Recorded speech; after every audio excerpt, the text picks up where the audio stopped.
শ্রীরামপুরের বটতলা মোড়ের কাছেই Mukherjees restaurant, one of the best fine dining restaurants we have ever visited. ভেতরের waiting area এবং dining হলের অ্যাম্বিয়েন্সটা কলকাতার ভিক্টোরিয়ান এরার থেকে ইন্সপায়ার্ড। রেস্টুরেন্টের অ্যাম্বিয়েন্স এবং ওনাদের হসপিটালিটি আমাদেরকে ইমপ্রেস করেছে। প্রথমে অর্ডার করেছিলাম ওনাদের স্পেশালিটি গোল্ডেন ফিশ ফ্রাই। একটু প্রাইসি হলেও টোটালি ওয়ার্থ ইট। পিওর ভেটকি মাছের এত সুন্দর ফিশ ফ্রাই অন্য কোথাও খেয়েছি বলে আমার তো মনে পড়ে না।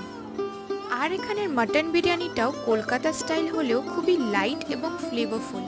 শেষ পাতে ছিল ওনাদের স্পেশাল কেসর পেস্তা ফিরনি। মেনু কার্ডটাও অ্যাটাচড রইল। আপনারা যদি ভিজিট করেন অবশ্যই নিজেদের এক্সপিরিয়েন্সেস শেয়ার করবেন এবং ভিডিওটা ভালো লাগলে আমাদের চ্যানেলকে ফলো করবেন। Thank you for watching.